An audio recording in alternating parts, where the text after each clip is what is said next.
another presentation for you now on our Time-Space Visualiser Cyberman event this weekend. I'm very, very pleased to be able to introduce to you the definitive Cyberleader, if you want, from 80s Doctor Who.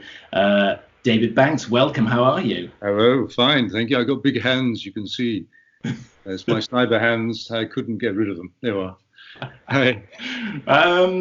Lockdown, as I understand it, in Amsterdam. Yes, there are worse places to be locked down. And you might wonder why. I was involved in producing a show. We've been producing it, preparing for it for many months, and came over here mid-March.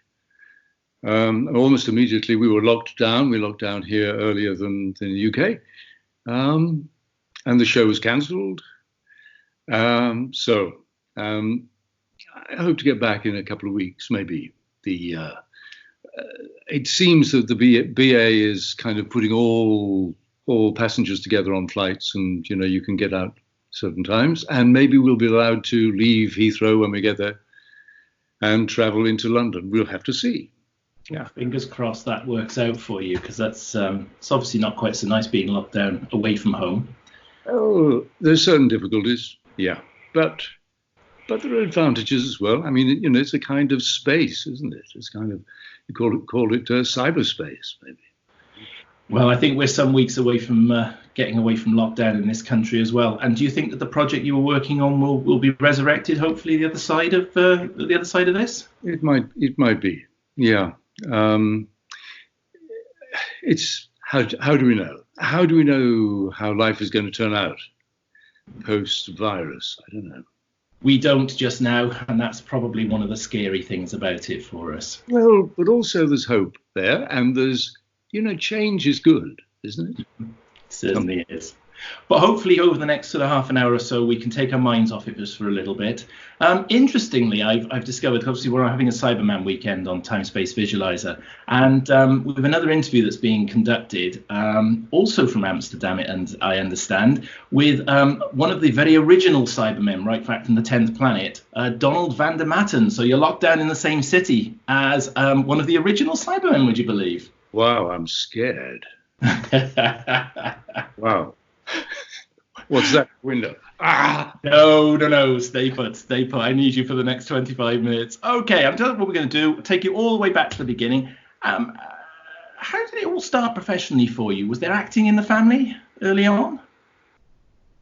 No, I guess my father, actually nobody's asked that question before, but I guess my father had inklings. I think he did a bit of amateur acting. But apart from that, no, nothing at all. It was simply the thing that happens to so many actors, I suppose, that you get the bug probably quite early. And in my case, it was playing a wizard when I was about 4 or 5. And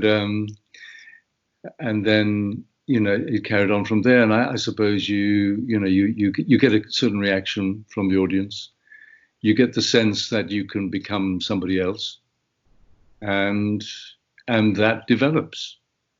That's how it was with me. And was that a school production? Obviously, I'm assuming some sort of early production there. Yeah, yeah, it was. It was at school, and then the school plays, being in those. There's a moment when there's a connection with the smell of the grease paint, and the roar of the crowd. It's not so good if it's the smell of the crowd and the roar of the grease paint, but in my case, it's that thing of connecting and knowing that you are live in front of a group of people, and it's not you. It's something that you're representing. It's almost as if you're in an exoskeleton. Strange, isn't it? And the exoskeleton, that character, protects you from being yourself. Yeah. And do you prefer TV or theatre? I mean, what's your preference, do you think? Well, anything that pays is good, I think. There's a difference, obviously, between the two, but they're both creative processes, and they're both processes that mean you have collaboration with other people, and you depend on those other people. So no, they both can be joyful, and they both can be painful at times. Both can be embarrassing. I suppose there's no hiding place in theatre, I suppose, is there? Well, in the wings is not so bad. But once you've got to come out. No. Yeah, I think the audience want to see you, I think, somewhere along the way. Yeah. What was your first TV? The first TV was playing a policeman in a sitcom, and I can't remember the name of the sitcom just at the moment. But it was just one line, and the cast was really, really nice. You know, I'd just come out from I'd done a couple of years in rep, actually, at Manchester Library, I think, and at the Humberside Theatre Company. And I went to Granada, and so I went back to Manchester to do this thing at Granada. Yeah, I can't remember what it was called. I should have it in front of me, but yeah, it'll be so.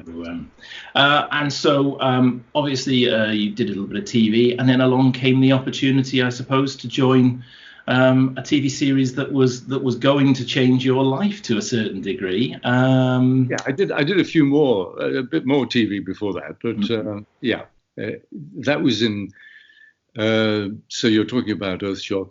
Of course. And we although it came out in 82, we did it in October 81. How did that opportunity come around for you? Well, I was very attracted to Doctor Who. I was very attracted to wearing a floppy hat and a long scarf, you know. And I remember coming, you know, doing a matinee, say, at the Humberside Theatre, and getting a break between shows and turning the television on, and there was Tom Baker. And, you know, I thought, such interesting stories, you know, for ever since 10th Planet. I remember 10th Planet, and I was drawn into the storytelling. Didn't matter that the set shook. And so when I saw that part of the Cybermen, the Cyberleader, was being offered, I got really interested in that. I thought, well, you know, this is good. It wouldn't be typecasting. You know, nobody would know who was behind the mask. My agent wasn't so keen, but when I put it that way, that no one would know, she said, "Okay, we'll go up for it." And I did. I met Peter Grimwade, and he got me to read for the part. And there it is. I found that I was cast as the Cyberleader, and I thought, well, that's a nice one-off job, you know. And then I'll be able to go off, do my other things, and say I once appeared in Doctor Who. Not going to quite work out that way somewhere along the line. Really, no. It was a surprise appearance for us, I suppose, as the fans. We weren't sure at all that we weren't even aware that the Cybermen were going to come back at that point. So I'm assuming there was quite a lot of secrecy on set. You sort of got non-disclosure agreements, that kind of thing. I think we were warned that we shouldn't talk about it too much. But the odd thing is that, you know, I saw the part being advertised in what was called PCR, Professional Casting Report. So presumably, you know, if there are any Doctor Who fans who were also aspiring actors or working actors who wanted parts, then there it was, you know, the Cybermen. Okay.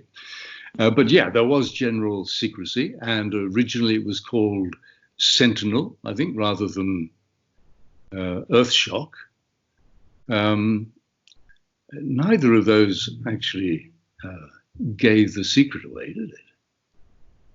No, neither would have actually given it away. Particularly as you didn't really turn up in the first episode, so we were sort of like we were left there a little bit, not really knowing what was going to be happening. Yeah, I did turn up right at the end.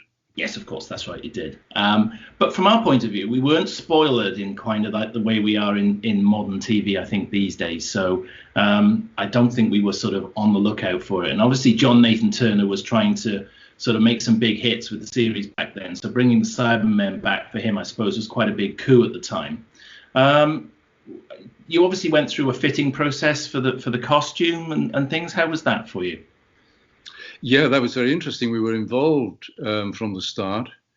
It was a totally new approach. Richard Gregory, who died last year,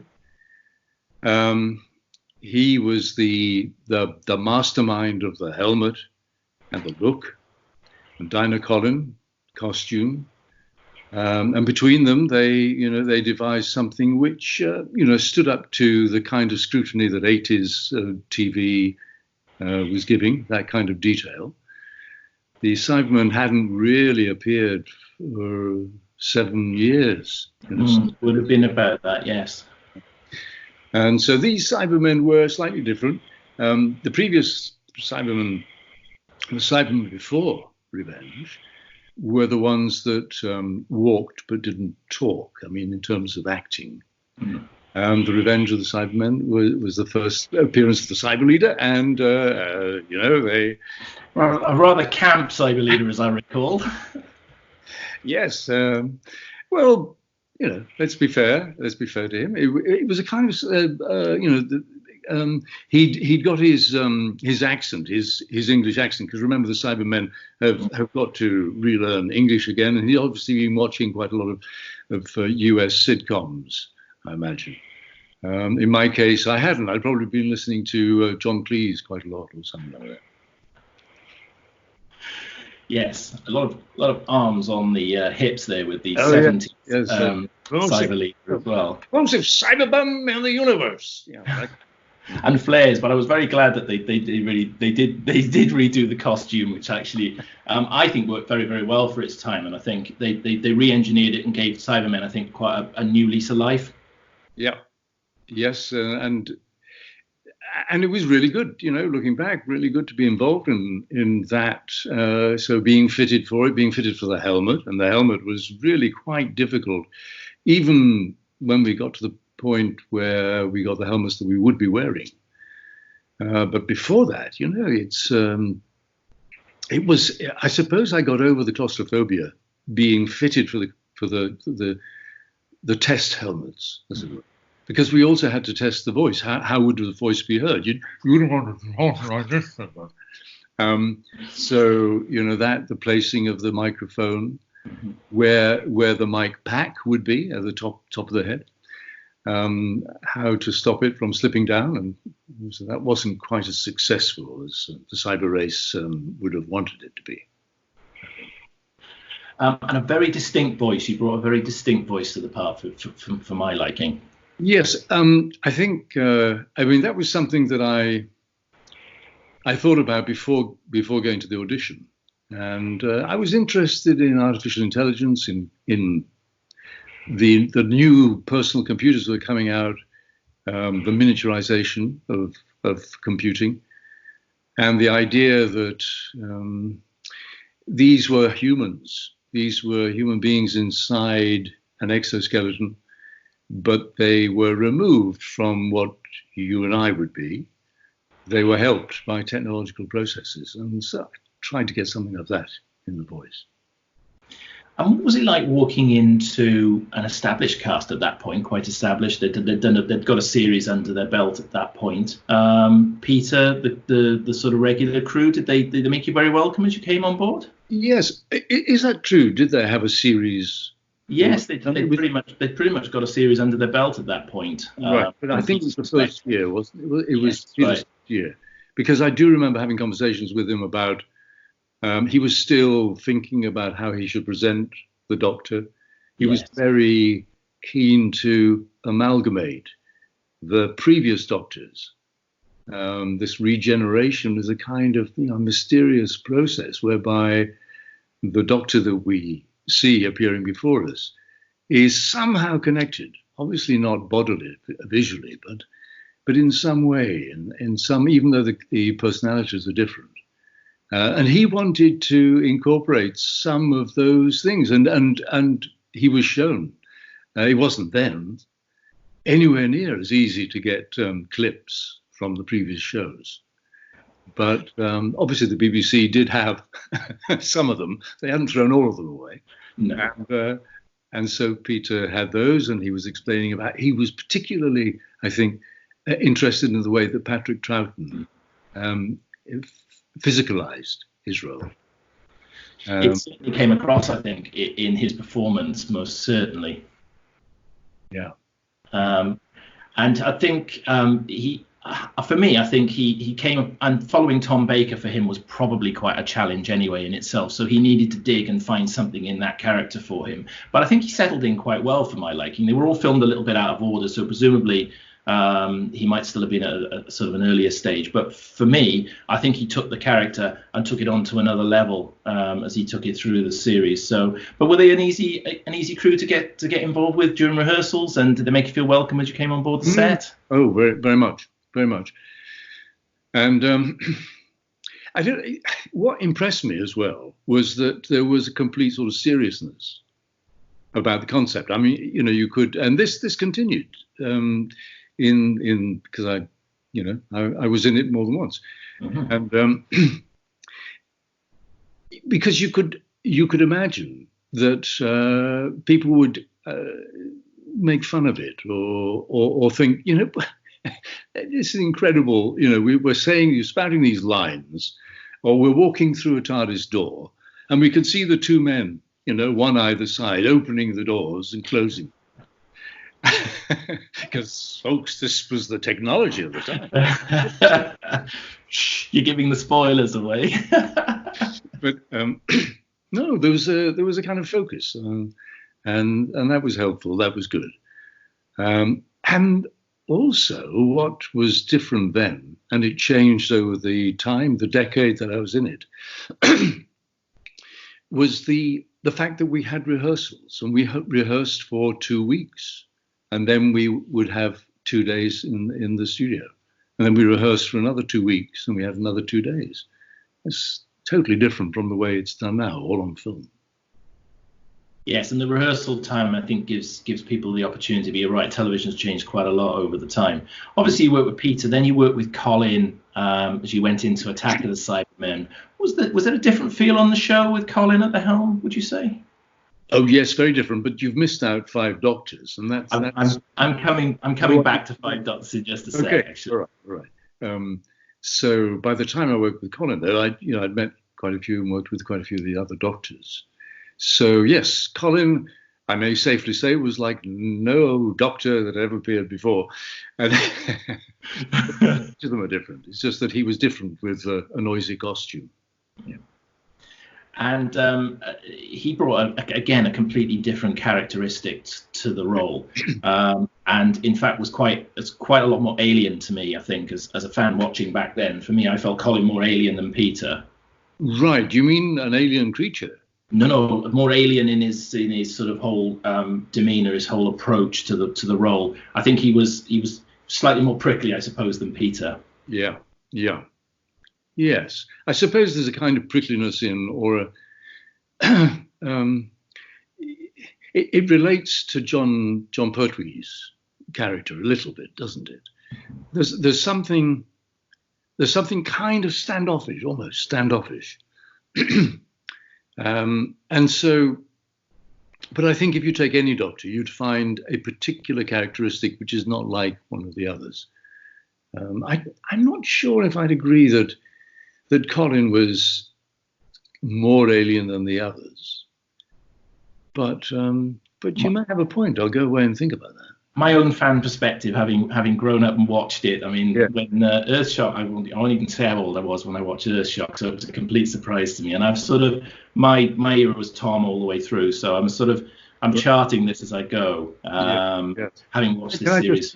Can I just ask you, have you ever said this to Colin's face? No, but I probably would if I was interviewing him. I think I'm not really sure, to be honest. He would take it on as well. He might argue with it, but he would take it on. Yeah. Oh, I'd be prepared for a little debate with him on it, that's for sure. And of course, 5 Doctors as we sort of come along the trip. I mean, again, Terence Dick's script to start with, which was always a brilliant opportunity for a fan. I mean, I'm a big fan of Terence growing up with the Target books. But again, you got to work with a multitude of them on and off. Obviously, Jon Pertwee through that story in particular. Again, what was it like filming on the Five Doctors? When we were on location, it was cold and wet in Wales in February. But we were there for something like 10 days, 2 weeks. And we would go back to I think it was called the Bell Inn, was it? And, so it was magical, a bit like, I've never been skiing, but from what I hear of skiing, it was a bit like skiing, because you'd go out and get really cold and, face dangerous situations. And then you'd come back and it would be a cozy pub atmosphere. There were there were separate, obviously separate bedrooms. Yeah, there were.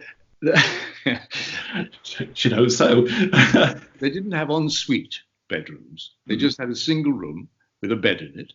And then to have a bath, you'd go down the corridor. It's one of those kind of, beautiful Agatha Christie situations where, you'd hope that there wasn't somebody with a knife or a piece of lead piping around the corner, or indeed a Cyberman. And you'd go into a bathroom. And the baths, I remember, were extremely large.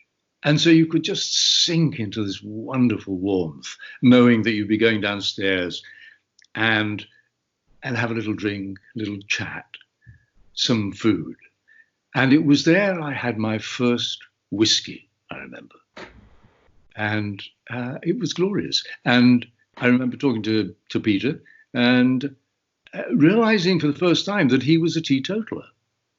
And so, we couldn't talk about the joys of a first whiskey. I'm an abiding memory is chatting away to Patrick Troughton, because I grew up in his era. He was my doctor, and he was just a lovely actor to work with. Tom was the only actor that wasn't physically on the set, although there was a certain waxiness to his performance. We could see why, especially after the lineup for publicity. Yeah. I mean, the Cybermen actually had quite a big part to play in the Five Doctors. The Daleks were really pretty much relegated to one scene, but you had the Cybermen, and they were sort of plodding through the sort of various sets and the various scenarios that were set out there. So you had quite a bit to do through in that one.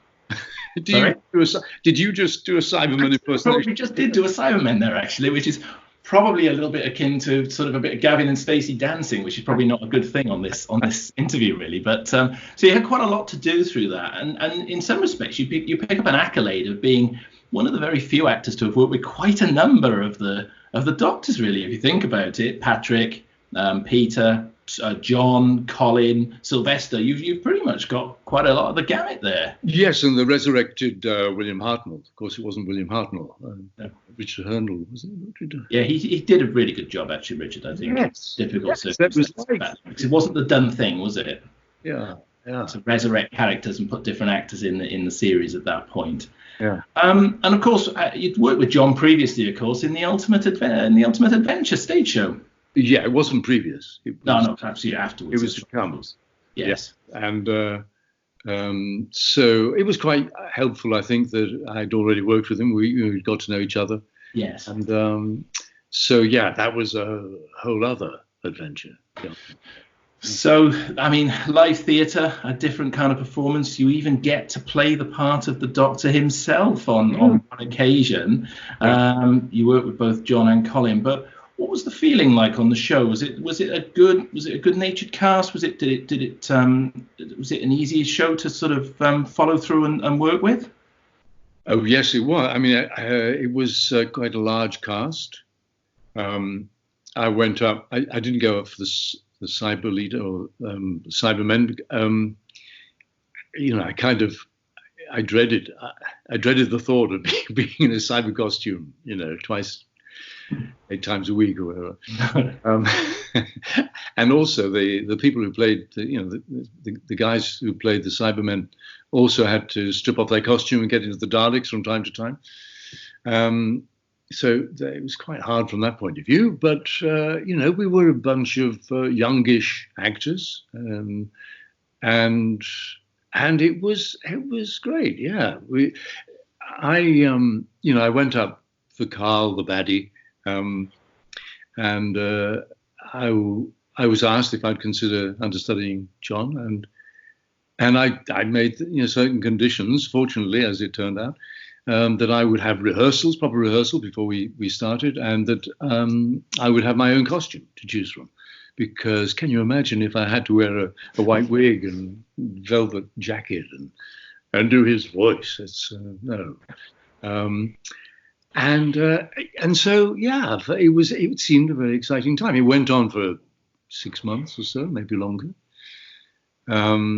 We had fabulous audiences, huge theatres to play, and it got very tiring, I think, especially for Jon, because as there would be many fans at the stage doors he went in, many fans as he came out. But he had this trick of, we would come out, I might come out with him, and then a fan would come out and they said, "Oh, have you met David?" And they would say, "Oh, yeah." And then he would slip out, and I would be left signing other things. He was well versed in those kind of tricks. Yeah. Was he easy to work with on stage? Was he sort of a natural person to work with? Yeah, he was. The time when I went on, where he just stopped talking, it was untypical, for him to stop talking, but he did when he walked on stage, and that night, and I think it was exhaustion. And I rather hoped that he'd be off for the next week and the weeks after that, but he wasn't. He was back the next week and continued to do his part for 3 months. And then Colin came, and we had, this thing is a big difference. Mm-hmm. And he changed the script to a certain extent, and it became Colin's show after that. Yeah.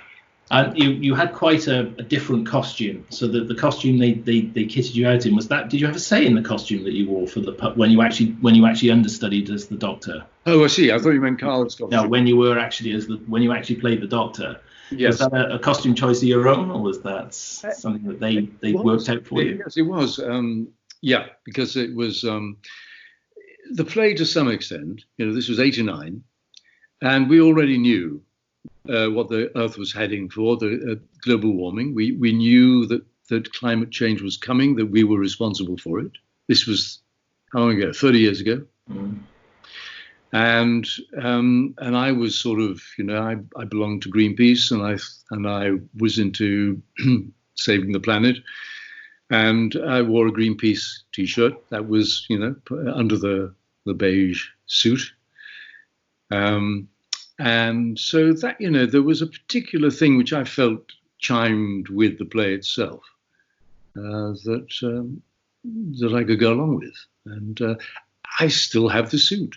Actually, I don't wear it. I don't have the Greenpeace T-shirt, unfortunately, and I've looked up to see if I could find one similar to that. It just wore out. I wore it too much. And so if anybody knows where I can get one, please tell me. I'll buy it off you. And Silver Nemesis obviously as well was Sylvester obviously playing the part at that stage. The Cybermen had gone a little bit of a slight facelift at that point when you came into that series. They had slightly different sort of helmets at that point in Silver Nemesis. Again, how did you feel the dynamic had changed with Sylvester in the role? Well, it became very different, and I suppose the main change was the relationship between him and his companion Ace. It was almost a double act, wasn't it? And I think it was something to do with Ace's, real feistiness, energy, and they worked off each other. It was so interesting to see. You mentioned the costume. Yes, there was a change in the helmet. It allowed more room. It was really very good. But the main change was the fact that it was no longer the pipes, the G suit. It was an altogether more flimsy, sort of canvassy suit. And so, whereas before, when we had the smaller headsets, our noses would get rubbed by the glass fiber inside, and so we would have a condition called cyber nose. With these new costumes, we had a condition called cyber crutch, because where if you spread your legs too much, the material would split, and that was not good. It wasn't a good cyber look, really. No, and I think flimsier. I take it there was not quite as much budget for the new costumes, is what you're trying to say. Well, maybe it was that, or maybe it was thought this would be. It had to be a new look. We had the cricket gloves as well, so obviously, cricket had come to the cyber race. We'd learned how to play at last, and the boots were quite good, better than the boots in Five Doctors, because they had boot laces, boot holes, and the water found their way in. So I'm sure the water did. I was always prepared to forgive the boot laces because I was a fan after all. Oh, yes. That's good. What's your lasting memory of playing as a Cyberman? Well, that's a good question. Well, a lasting memory, I think, really is the very difficult shooting schedule for Earthshock, because there were so many scenes. And Peter Grimwade, he was very good at marshalling everybody, but he had to get a bit shrill at times, I think. And, that moment when it got really hot in the costume and my mic pack started coming down the side of my face and became visible in my visible jaw. That was difficult because we couldn't stop, we couldn't take it out. And so the floor manager came up and sprayed the jawline. And it wasn't nice, it wasn't pleasant, and probably wouldn't be allowed now for that to happen. But that's an abiding memory. But there are so many memories. I'm sure there are over the years. I've got to ask, while we're back on Earthshock, very quickly, Beryl Reid. What's your memory of working with Beryl? I loved it. It was, she'd just been doing Tinker Tailor Soldier Spy. She'd just been, as this comedienne, as they used to call them. She started doing serious drama, and I just loved her in Tinker Tailor Soldier Spy, and she brought a. Now you talk about alien quality. She brought an alien quality to the series because she knew nothing about it. It didn't make sense to her, and and she said, well, one of the things that Peter tried to get her to work on was the way she said we are entering warp drive. She said it as if it was we're now going to go down Primrose Road or something like that. Warp drive. She didn't know what it meant. It was those kind of things which she got a bit grumpy at times, but then I think she felt that somebody with her experience, with her background, shouldn't be handled and managed in the way that she was. Perhaps that was the difficulty, but I loved it. It was a brave casting choice, it's fair to say, but I do think it worked out. And however difficult she may have found it, it didn't come across in the performance on screen, did it? So. And when you look back at Earthshock, and there was such a it's almost like the wonderful Shadow Cabinet that Keir Starmer has put together. Such a wonderful balance of background of men and women.